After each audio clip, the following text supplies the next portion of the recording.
Muy buenos días tengan ustedes, bienvenidos a esta transmisión para hablar de un tema más de los que elegimos como temas selectos de salud mental familiar para ustedes. Agradeceré que se conecten al chat, en donde podremos tener la oportunidad, además de enviarles un cordial y afectuoso saludo, también podremos aclarar algunos puntos o algunas dudas con respecto al tema que les traigo el día de hoy. El tema, ¿sí? Hoy 1 de mayo de 2020, Día del Trabajo. Hoy 1 de mayo les traigo el tema del déficit de atención e hiperactividad en los niños, jóvenes y adultos. Esta primera parte que habré de presentarles el día de hoy corresponde a esta primera etapa, y el interés de hablar del déficit de atención e hiperactividad es con base en toda la serie de consecuencias que tanto los niños como sus familias han de estar presentando por el tiempo de confinamiento en el hogar que se lleva tras las medidas de aislamiento social por la pandemia del coronavirus. Entonces, sin más preámbulo, iniciamos con este tema, reconociendo que el trastorno por déficit de atención e hiperactividad es un problema del neurodesarrollo, del espectro de los trastornos del neurodesarrollo. Existen una diversidad de estos. Uno de ellos es el déficit de atención, hiperactividad e impulsividad. Otros pueden ser los problemas específicos del aprendizaje. Otro puede corresponder a trastornos del lenguaje, trastornos de la coordinación, trastornos generalizados del desarrollo, específicamente trastornos del espectro autista. Entonces, en ese grupo se engloba el déficit de atención, hiperactividad e impulsividad, y que este se caracteriza en la persona que tiene mayor de 5 años en tener dificultades para mantenerse atento y concentrado frente a actividades que requieren de esfuerzo sostenido. Dificultad para estar atento a actividades predominantemente que requieren de un esfuerzo para iniciar, mantenerse y concluir la actividad. Puede o no que el niño tenga inquietud, y la inquietud pues se habrá de caracterizar por movimiento persistente cuando no se espera que lo haga. La tendencia a levantarse de su asiento, a retorcerse, a moverse las manos, a extender las extremidades, a ponerse de pie cuando no se espera que lo haga, entre otras cosas. Y la conducta impulsiva o impulsividad, que se caracteriza fundamentalmente por la dificultad para esperar turno, la dificultad para guardar silencio, la dificultad también para poder frenarse en el tiempo en que así se necesita. Vamos a poner el ejemplo: los niños que interrumpen con frecuencia, o al grado de expresar algunas señales imprudentes, o al grado de lanzar un movimiento y no medir la consecuencia de ese movimiento y provocar un golpe o alguna lesión, o involucrarse incluso en peleas físicas. Esa es la triada clásica que conocemos del déficit de atención, hiperactividad e impulsividad, y de estos pues habrá de categorizarse en grados leve, moderado o severo, ya sea por la predominancia del déficit de atención, la conducta hiperactiva o inquieta, o la impulsividad, o la combinación de estos. Sabemos que la predominancia entre niños y mujeres, entre niños y niñas, habrá de ser de 4-1, y que el 10% de la población general pudiera estar presentando este problema, ¿sí? Como problema categórico, como problema diagnosticado tal como déficit de atención, hiperactividad e impulsividad. Sin embargo, también tenemos el déficit de atención secundario, y el déficit de atención secundario puede estar presente por situaciones adaptativas emocionales, problemas de ansiedad, problemas de depresión, o alguna otra condición de origen médico, por ejemplo, aquellas personas que sufren de una enfermedad crónica difícil y que el dolor está de por medio, hay sufrimiento importante, la persona también se verá afectada en sus capacidades cognitivas. Igual, así también podremos entender que hay déficit de atención adquiridos por lesiones cerebrales, por traumatismos, por golpes, y que esos dejan como consecuencia una alteración en el funcionamiento de las capacidades cognitivas o en el nivel de inquietud o impulsividad. Pero enfoquémonos a lo que es más común, a lo que hoy en día mamás y papás en casa estarán seguramente advirtiendo que a esas alturas de mes y medio que llevamos prácticamente de confinamiento en el hogar, estamos ya conociendo mejor a la hija o al hijo que tiene este trastorno, y el haber estado ya con toda esta experiencia de mes y medio, ya como padres de familia, ustedes habrán descubierto de una manera muy clara qué es lo que le gusta, qué es lo que le disgusta hacer a su hijo, qué es lo que le molesta, qué es lo que le agrada hacer, qué posibilidades tiene para seguir las instrucciones, qué capacidad tiene para mantenerse en los trabajos o en las actividades o entretenimiento que requiere de esfuerzo. Las personas que ya han tenido la experiencia de una evaluación psicológica, una intervención terapéutica o una evaluación psiquiátrica o peidopsiquiátrica, y que ya tienen de alguna manera información con respecto a cómo manejar el comportamiento en casa, pues posiblemente no sea tan novedoso lo que estemos platicando aquí. Sin embargo, sabemos que en casa muchas familias saben que su hija o su hijo tiene señales que pudieran ser orientadoras hacia este trastorno, y que no han tenido la oportunidad hasta este momento de saber si se encuentra dentro de esta categoría o no, para considerarse como tal, ¿sí? Y uno de los criterios que son bien importantes de considerar para saber si este problema que se estuviera presentando no fuera una condición adaptativa meramente al confinamiento en el hogar, al aislamiento obligado y necesario para prevenir el coronavirus, sino más bien que desde antes del confinamiento en el hogar, la niña o el niño ya estaba dando señales de déficit de atención, hiperactividad o impulsividad. Y así podemos empezar desde los primeros meses, los primeros 3 años de vida, en donde sabemos que como padres de familia detectamos en la hija o en el hijo que hay variaciones en el progreso de las habilidades del desarrollo, y puede ser que el niño que tiene la tendencia a la inquietud o hiperactividad descubra la mamá que desde que estaba en el vientre ya se estaba moviendo, y que al momento de nacer pues la inquietud era notable y que ha sido precoz para la realización de algunas habilidades, como el moverse en su propio eje, el sentarse sin ayuda, el gatear, la coordinación del movimiento del gateo, el hacer sus pininos, el caminar sin ayuda y lanzarse a caminar y correr ya solito. Sí hay posibilidad de que los niños sean precoces en algunas áreas de la coordinación motriz, pero también en el habla y lenguaje. A veces puede ser precoz en la emisión de los sonidos guturales, de la primera palabra, o de la conformación ya de las frases cortas, o del lenguaje estructurado en etapas posteriores.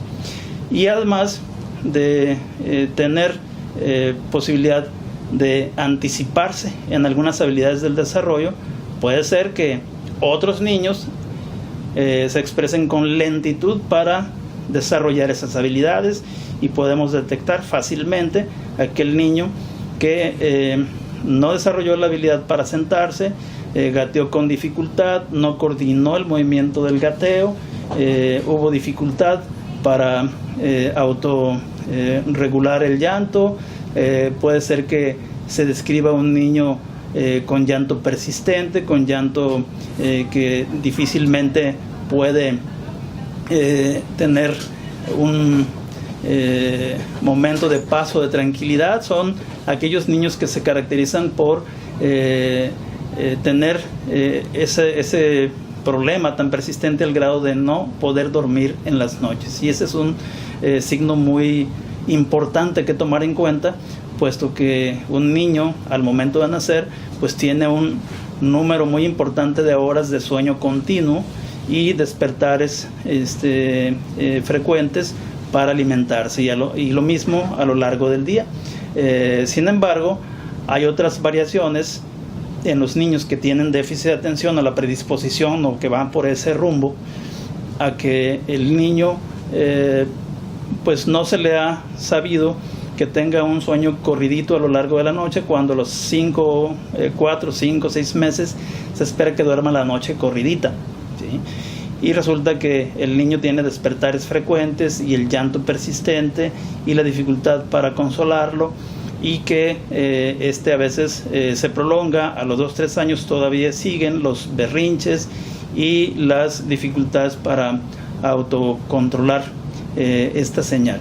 Y así mismo podemos detectar el grado de dificultad que el niño tenga para mantenerse quieto cuando así se necesita, ya sea para sostener su mamila, ya en el momento en que ya puede alimentarse por cuenta propia.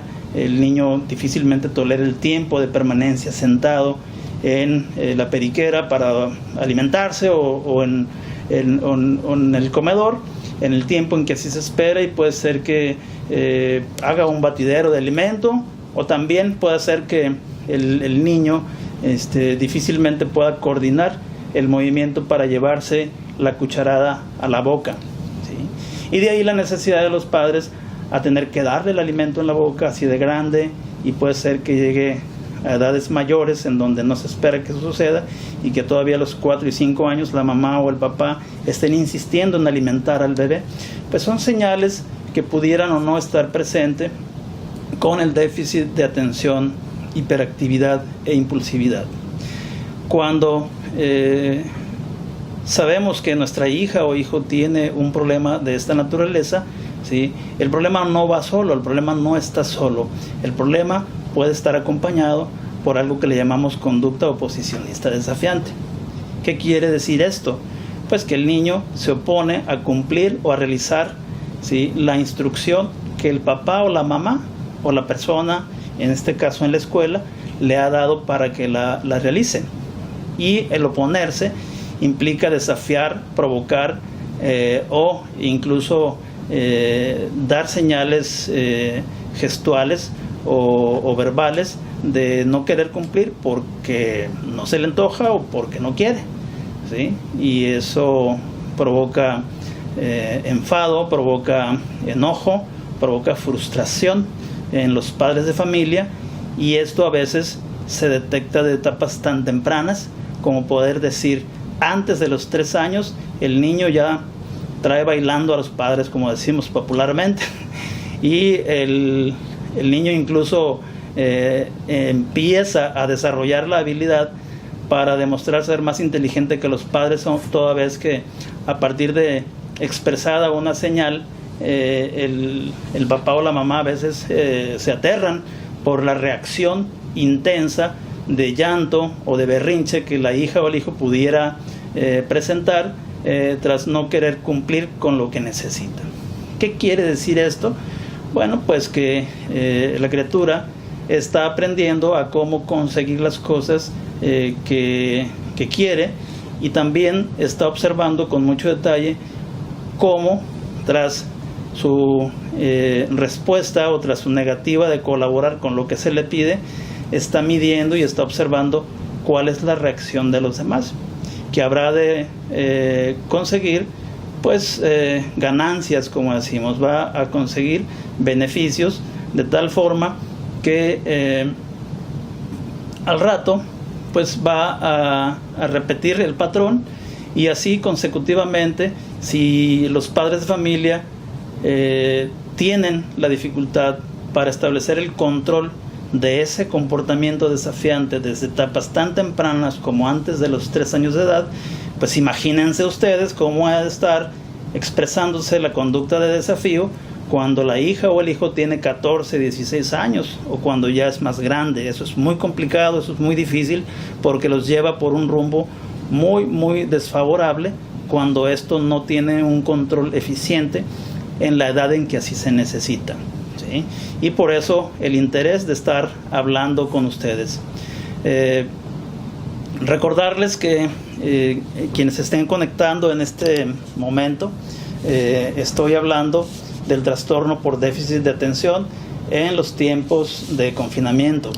En tiempos de confinamiento sabemos que hay a estas alturas diversas reacciones en cada uno de los integrantes de la familia, pero que particularmente las personas que tienen déficit de atención, hiperactividad e impulsividad estarían pasando por momentos muy complicados, ¿sí? Incluso por conductas difíciles, conductas problemáticas o incluso conductas agresivas cuando no hay un control eficiente de estas.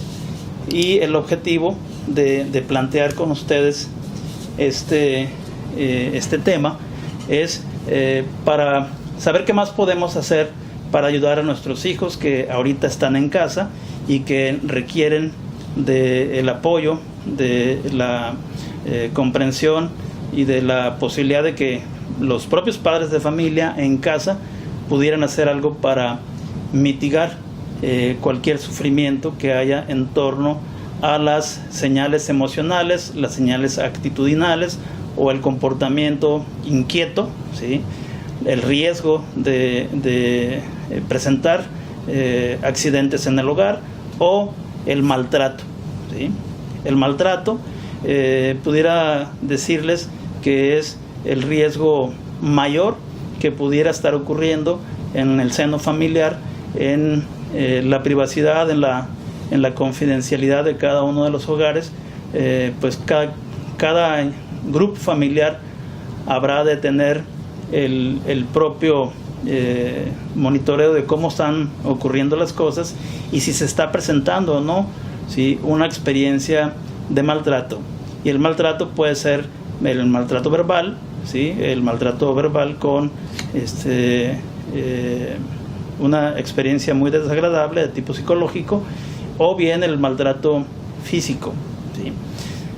Bien, tenemos el grupo de los niños que ya han estado atendiéndose con el psicólogo, con la psicóloga, con el terapeuta o con el especialista en salud mental, pero también tenemos a las niñas o niños que no han tenido la oportunidad todavía de estar frente a un centro de ayuda en donde ya tuvieran herramientas. Para las personas que no han tenido todavía la experiencia del apoyo y del respaldo para ayudar a controlar la conducta inquieta en la casa, pues ese es el objetivo de estar hablando el día de hoy, aquí día 1 de mayo, Día del Trabajo, trabajando para ustedes con muchísimo gusto. Por aquí hago una pausa para saludar a las personas que se han estado conectando en este momento. Saludo con mucho gusto a Georgina Gutiérrez, amiga, colega desde la Ciudad de México, toda una experta en este tema del déficit de atención, hiperactividad e impulsividad. Georgina, recibe un afectuoso saludo. Irisdea Peña, y tu preciosa muñeca, ya veo que va creciendo con ganas y ya viviendo la experiencia de la conducta de la pequeña de 1 año y medio de edad, la tremenda Irisdea tercera. Luis Morales nos dice que él es TDA adulto, ¿sí? Aquí quisiera, Luis Morales, comentarte que en una siguiente emisión, posiblemente en 15 días, estaremos hablando del déficit de atención, hiperactividad e impulsividad de los adultos para que estemos ahí al pendiente de conectarnos y poder interactuar si fuera así necesario. Carlos Escalante Murrieta desde Ciudad Obregón, un gran saludo también. Por acá tenemos a mi amiga Rocío Martínez, Enrique Ocío y algunas personas más, Gilberto Armenta también aquí presentes, y les envío a todos ustedes afectuosos saludos. Mi estimado Ali, aquí está presente también Rodri Islas, Felipe Cernas, saludos Felipe, también hasta la Ciudad de México, Teresita Gallardo Morfín, Rocío Martínez, ya me imagino trabajando con con muchas ganas, y también con una carga tremenda de trabajo. Rocío al frente del Laboratorio Estatal de Salud Pública. Me da mucho gusto saludarte, amiga. Tali Zarco, colega en Ciudad Obregón, también se sintoniza con nosotros. Mi colega médico Rafael Muy, te saludo con afecto también, colega de generación, y me da mucho gusto saber de ti.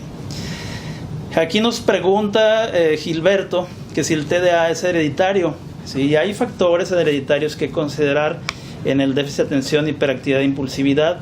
Sabemos que una proporción muy importante entre el 30 y el 50% de los hijos con uno de los padres que tenga este trastorno posiblemente vaya vinculado a esto del déficit de atención con hiperactividad e impulsividad. Sin embargo, no es el único factor que considerar. Hay otros factores que corresponden a la exposición a determinadas situaciones, o en este caso también la experiencia que se tenga del consumo de drogas durante la concepción, el consumo de tabaco, la exposición a metales pesados, entre otras, también haber tenido el antecedente de enfermedades infecciosas durante el embarazo puede estar vinculada también a este trastorno por déficit de atención. Y los factores también, los factores de crianza, los factores medioambientales, los factores perinatales, que también son muy importantes que considerar, y así habremos de categorizar, ¿sí?, los riesgos que predisponen, que precipitan, o que habrán de ayudarnos a entender qué es lo bueno que el niño o la persona adulta tiene como para poder entrarle a la ayuda y que le vaya mejor en ese nivel de funcionamiento a estas personas. Miriam, un saludo, Miriam Cervantes. Teresita Gallardo Morfín, saludos para ustedes. Claudia Castillo, saludos también aquí a su amigo Arturo Salcido, Germán Verdugo, Eduardo Tamayo Marimoto, saludos Eduardo. Sabemos que tenemos ahí pendientes por cumplir. Por ahí estaremos charlando la próxima semana. Laura Ruiz Vizcarra también, psicóloga clínica, se une al grupo. Les agradezco mucho que estén en esta conexión, y que juntos podemos entender mejor este problema que se llama déficit de atención, hiperactividad e impulsividad. Entonces hemos estado hablando hasta este momento en cómo se define, cuáles son las características de este cuadro, cuáles son los problemas que se asocian desde etapas tempranas, y qué nivel de funcionamiento puede tener una persona al estar con el problema del déficit de atención. Cuando la predominancia del TDA es inatento, posiblemente en casa el niño no esté dando problemas. ¿Por qué? Porque posiblemente estén ocurriendo olvidos o dificultades para seguir instrucciones, pero como la conducta en general no es problemática, puede pasar desapercibido, porque los padres pueden decir: ese es un niño que no da problemas, es un niño que se mantiene en la casa, que es obediente y que está ahí, ¿sí? Pero resulta que puede estar presente, pero no estar conectado con la conversación, porque tiene dificultades para llevar la secuencia de esa conversación, puede tener dificultad para recordar lo recientemente escuchado, o bien ahora que ya están de regreso en clases virtuales, en clases en línea, pues para algunos jovencitos ya se ha tenido la experiencia previa. Seguramente eso no es difícil.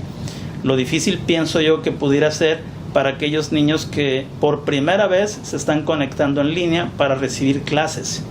De hecho, pues ustedes han de saber muy bien que han surgido infinidad de memes relacionados con la carga de tarea que los profesores envían a los niños en sus casas, en donde sale ahí la señora en el TikTok protestando contra la maestra, ¿no?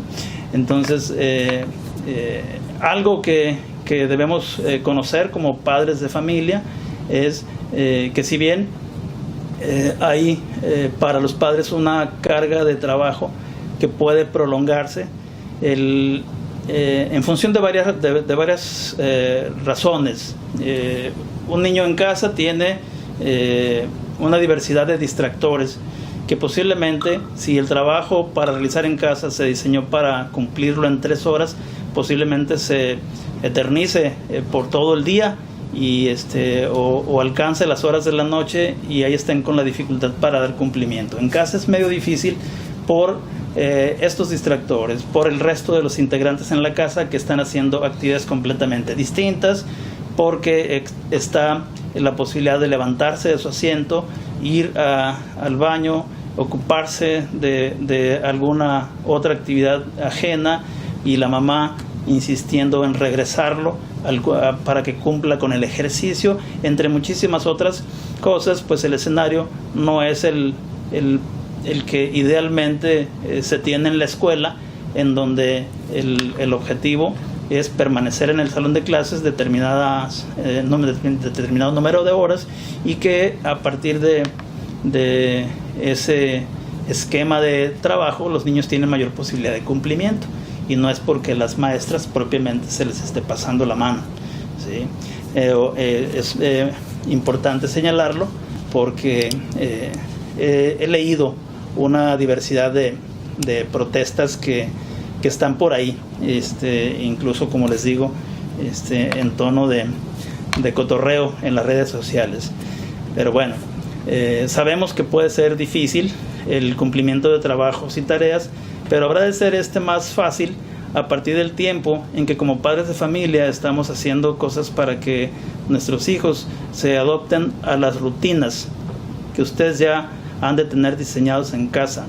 La hora de levantarse, la hora del desayuno, la hora del cambio y arreglo personal, la hora de los hábitos higiénicos, el tiempo de permanencia para el cumplimiento de las tareas, el tiempo para dedicarse al entretenimiento, el tiempo para la realización del ejercicio, el tiempo de hacer la llamada telefónica a los primitos, a las primitas, a la familia, la conexión común a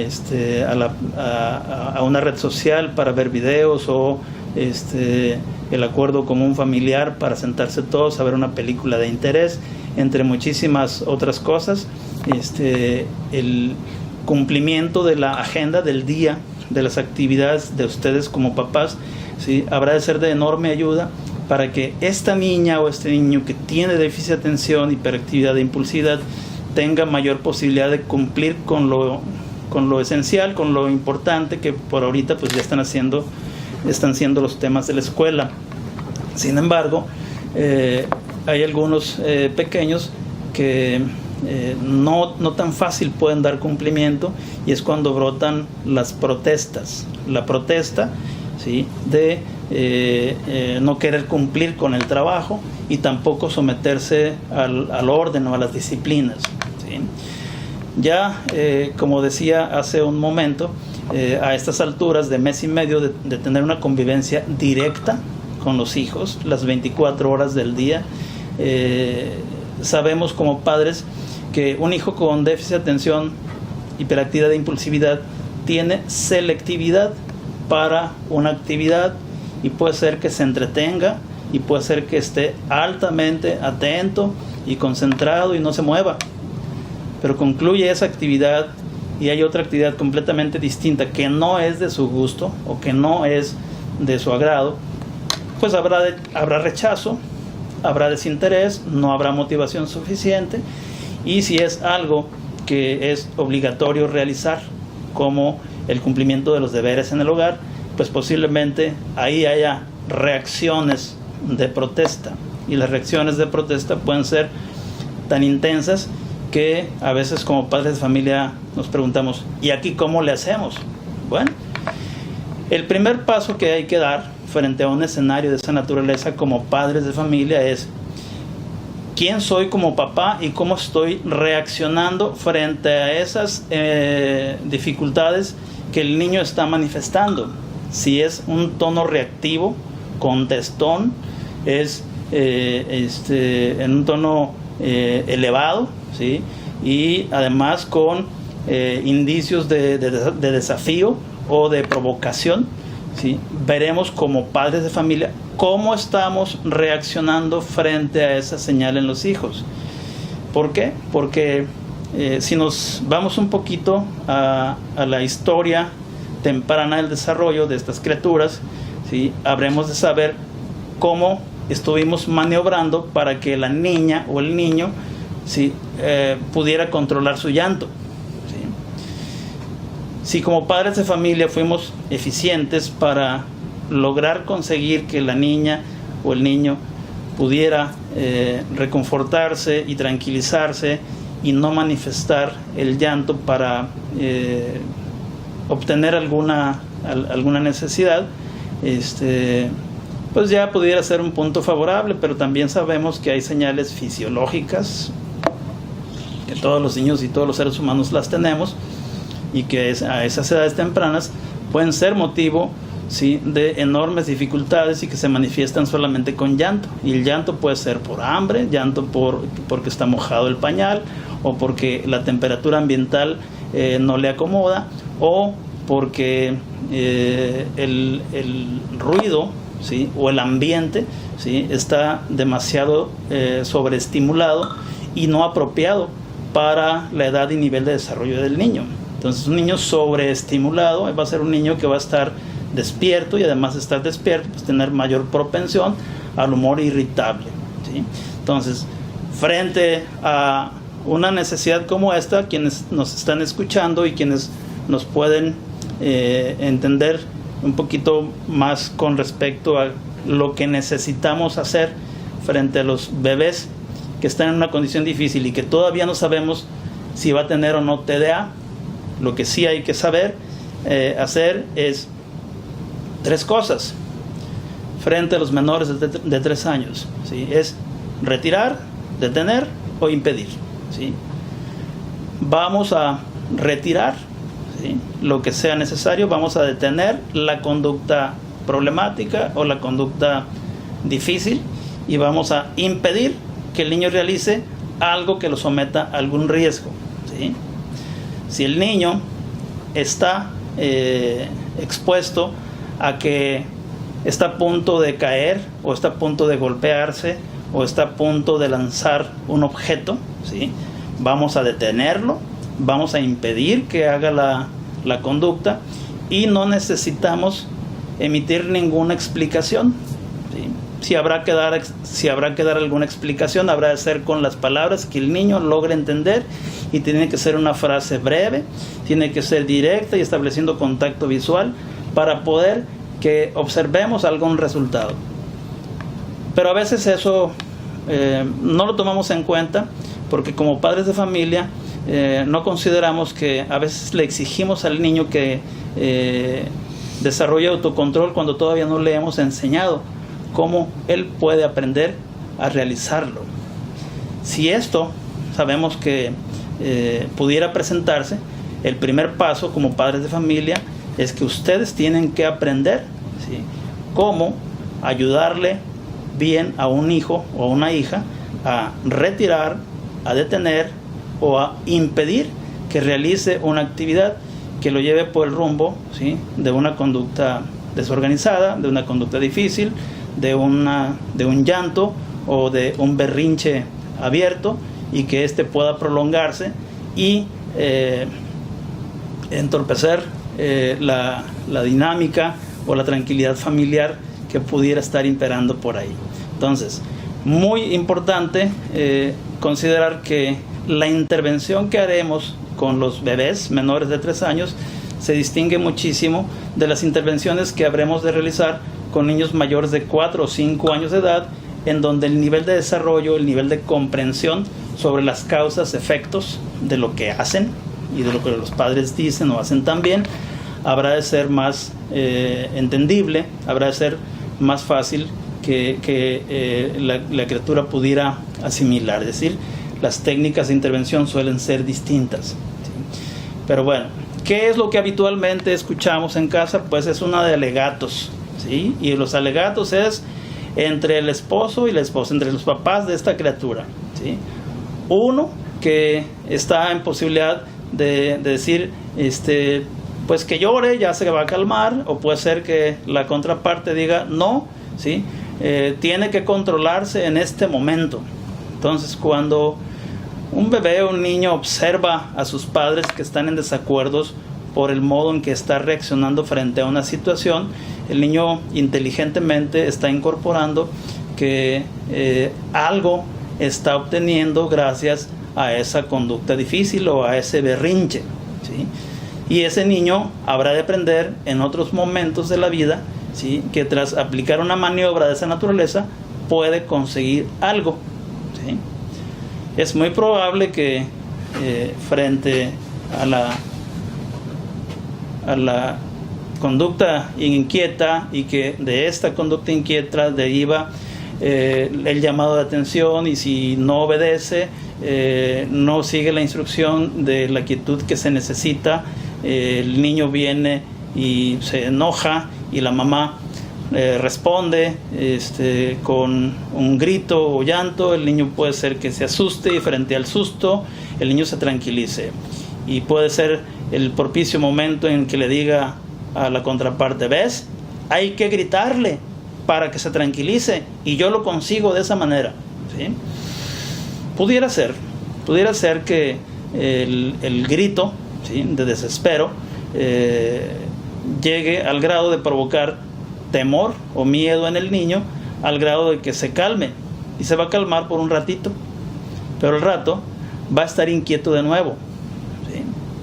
Posiblemente el niño no va a explicar a sus padres que no puede controlar por la vía de su voluntad ese nivel de inquietud que maneja, pero ustedes como padres de familia pueden tener una mayor comprensión de que el niño está teniendo una conducta inquieta, ¿sí?, por las situaciones de riesgo que posiblemente tenga para estar pensando ya en un trastorno por déficit de atención, hiperactividad e impulsividad. Sin embargo, sabemos que en otras familias, en otras parejas, no habrán de pensar en eso, porque habrán de justificar: cuando yo era chico, así era también, y mi mamá y mi papá me han dicho que yo era de esta misma manera, y mi hijo se parece mucho a mí, ¿sí? O igual habrá de decir la contraparte, o ambos, porque a veces ambos traen el déficit de atención todavía de adultos.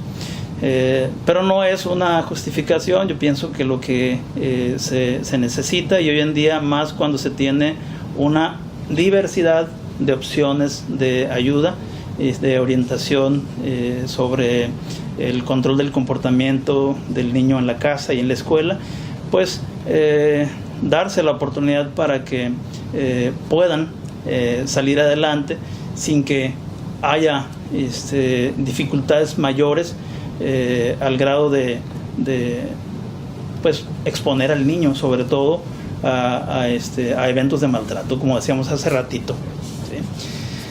Bien, pues acá estamos verificando que más personas se han unido aquí al grupo, enviando afectuosos saludos: Pedro Vega, Enrique Holguín, Elvia Paulín, que también nos envía saludos, José Gerardo Guerrero, el doctor José Gerardo Guerrero, saludos colega,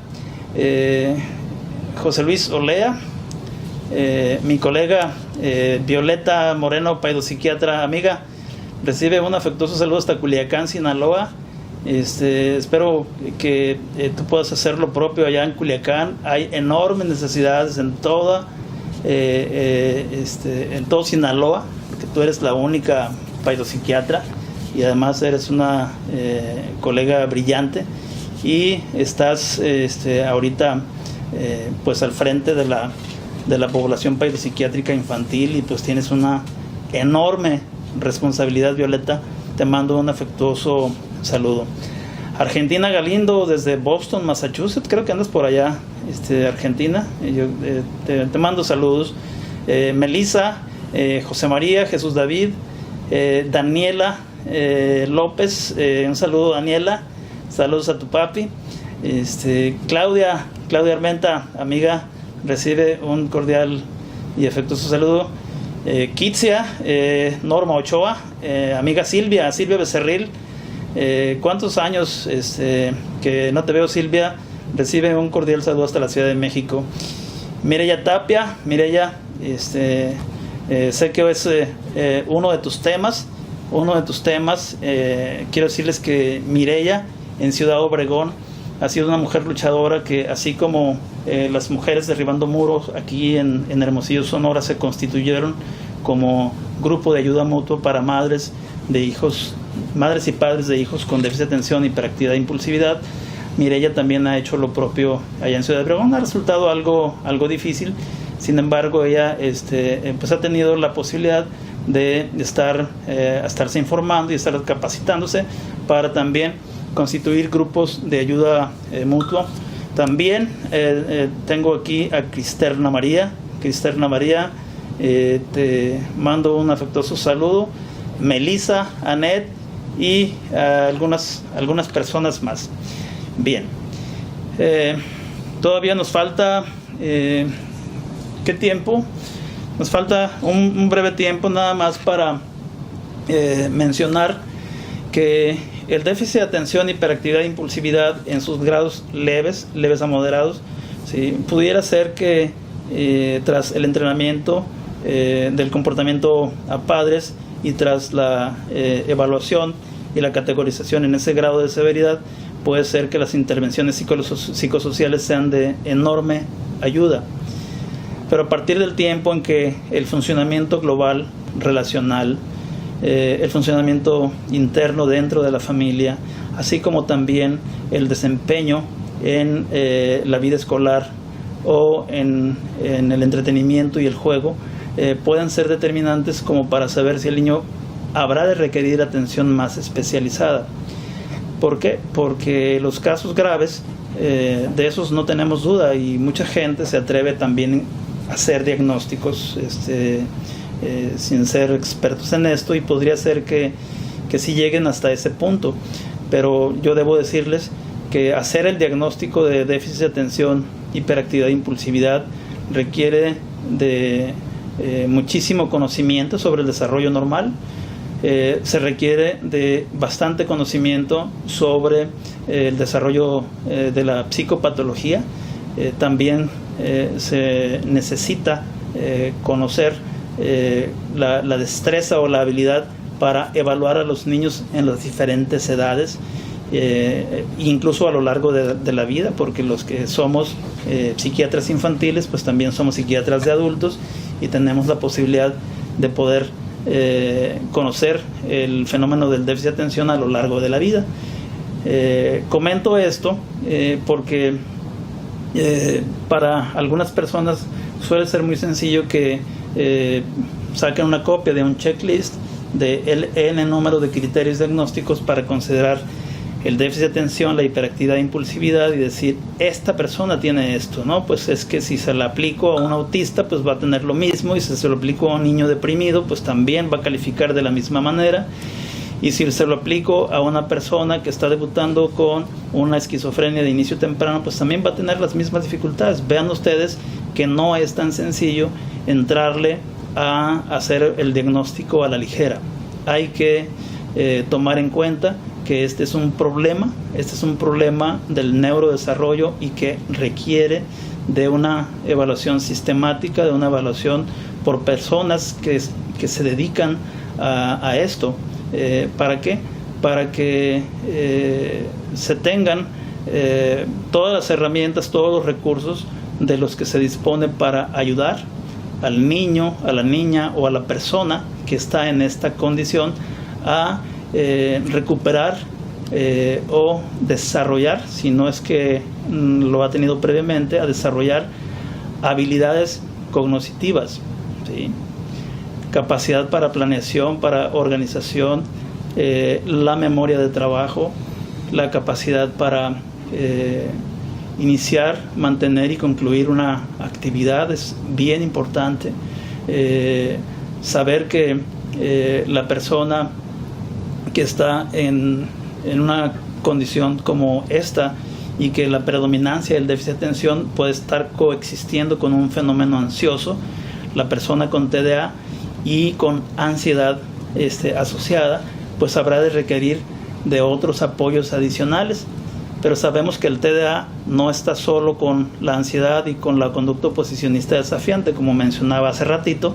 También el déficit de atención e hiperactividad puede estar asociado con un trastorno de conducta disocial, en donde el niño se atreve a hacer daño, se atreve a iniciar peleas físicas y no vivir la experiencia de el remordimiento o de la culpa. Sabemos que esto es frecuente en los niños que tienen déficit de atención, básicamente los niños que son hiperactivos e impulsivos.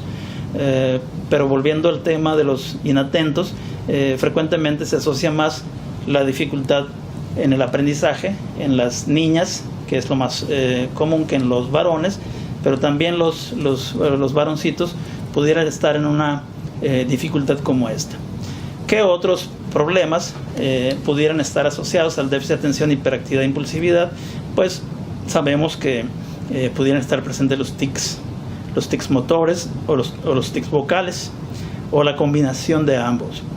La combinación de ambos puede ser medio rara, o los tics vocales pueden ser poco comunes, pero sabemos que pueden presentarse asociados al déficit de atención, hiperactividad e impulsividad.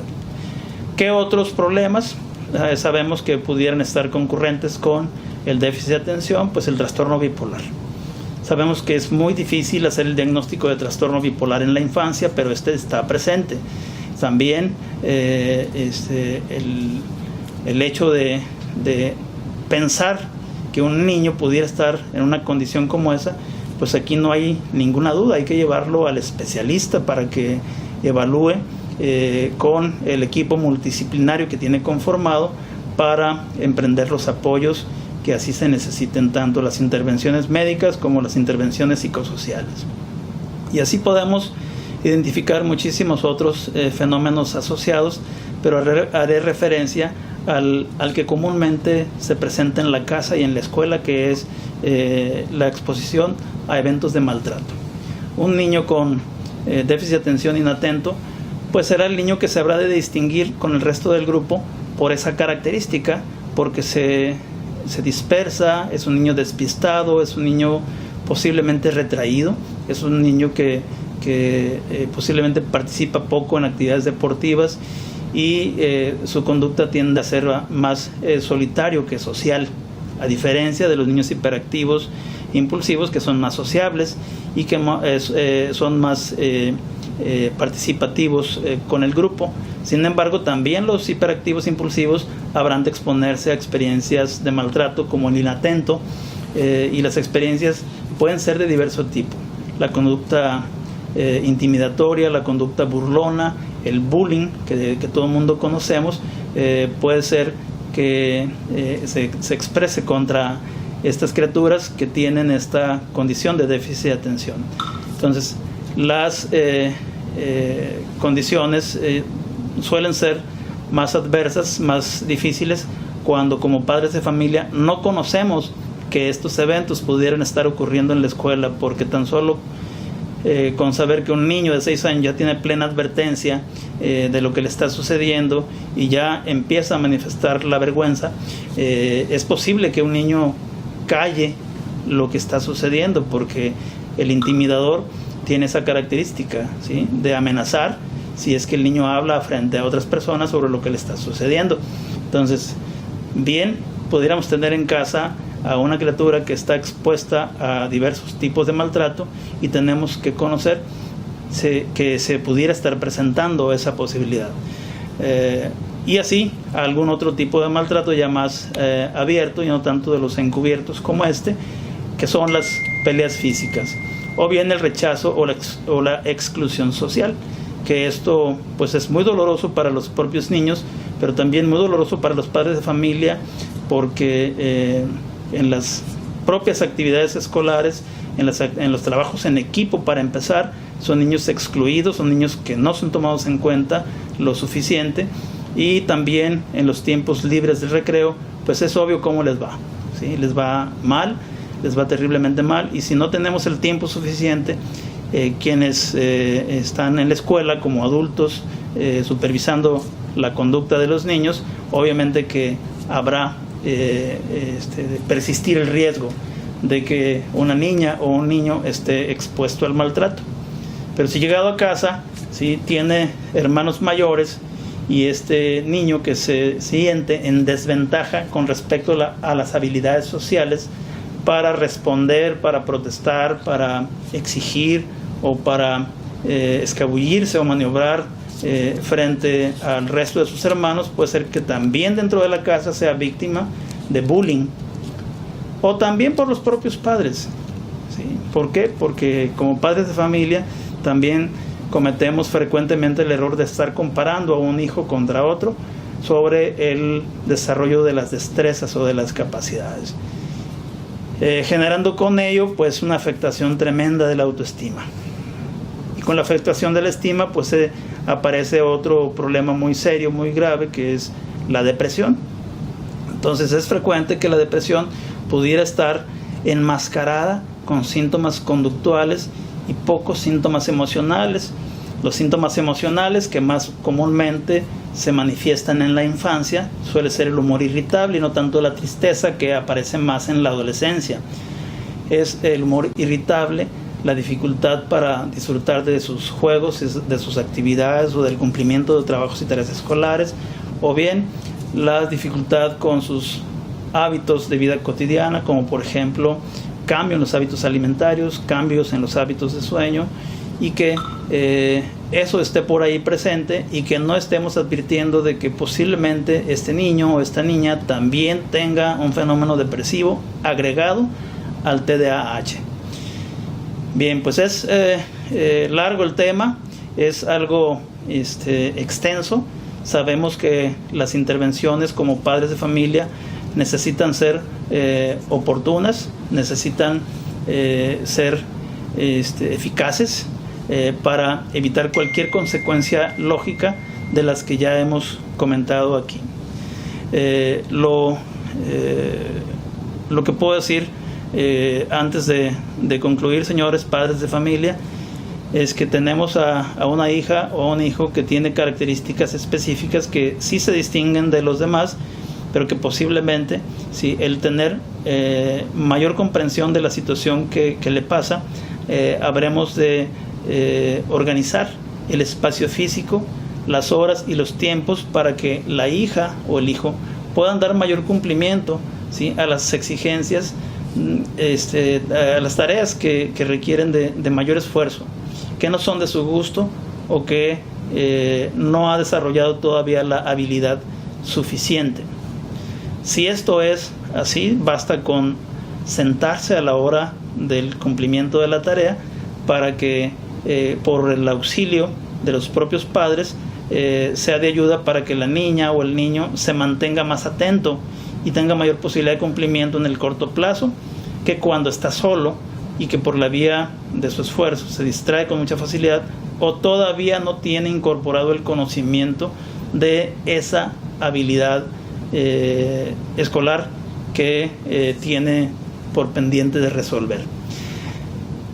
Si estamos en ese nivel de comprensión, automáticamente el niño se va a sentir acompañado, se va a sentir comprendido y va a disminuir la conducta de desafío o la conducta problemática.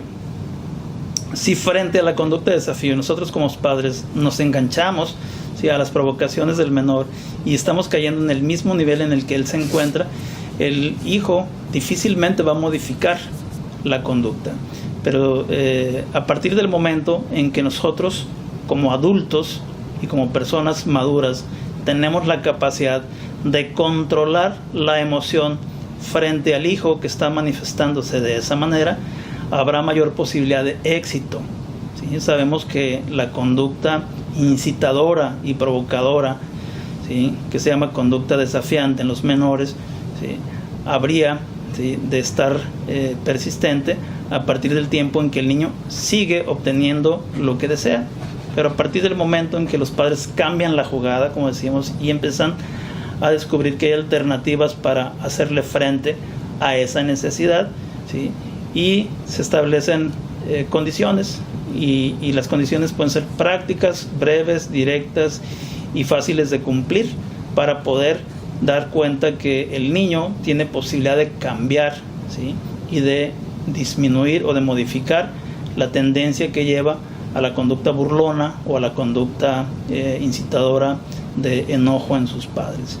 Entre otras diversas intervenciones, habría de estar en función de la severidad, si está acompañándose esta conducta inquieta con un berrinche, pues ya aplicaremos otras técnicas de modificación conductual, como es el tiempo fuera, ¿sí?, como es la técnica de extinción en niños menores, o bien las medidas disciplinarias que corresponden a las sanciones de los privilegios, entre muchísimas otras cosas. Muy bien. Antes de despedirme de ustedes, pues quiero agradecer también la presencia aquí en el chat de varias personas más que se han asociado aquí. Está Melissa Anet desde Guaymas, Cristian Aranda, Angélica Mercado, Clelia Treviso, Calimán, Ana Maritza. Calimán se unió aquí al grupo para estar presente en esta charla. Ana Osorio, Claudia Patricia Cerón, Carmen Yadira González. Carmen Yadira, pues un saludo hasta Verona, Italia. No sé qué horas serán por allá en Verona, Italia, pero te mando un afectuoso saludo. Sé que charlas como estas han de ser de muchísimo interés, sobre todo porque tienes hijas de edades comprendidas entre los, ¿qué será?, entre los 3 y 8 años de edad, que habrá de ser de muchísima utilidad para ti y para tu esposo por allá. Armando Barajas, Betty Valenzuela, Janet Bustamante, Angélica Mercado, saludos a ustedes también. Lourdes Carranza Peña también se ha unido al grupo. Cornelio Vega. Lourdes Carranza nos ha enviado un cordial saludo. La Cecilia, mi esposa, la Ceci también me está viendo aquí.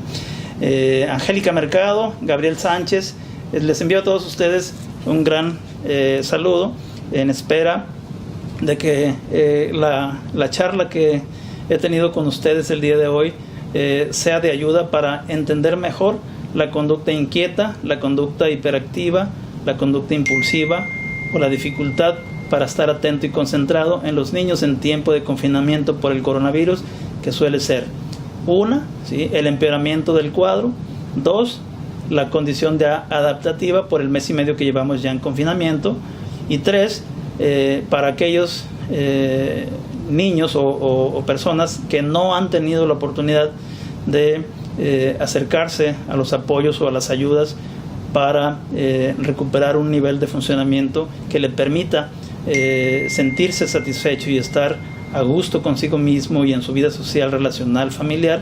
Pues estaremos al pendiente para una siguiente conexión con ustedes para hablar de lo que sucede ya en etapas mayores, en los escolares, en los adolescentes y en los adultos. Pues damos por concluida la charla. Espero que haya sido de su interés y que tengan un muy excelente viernes y también, por supuesto, excelente fin de semana.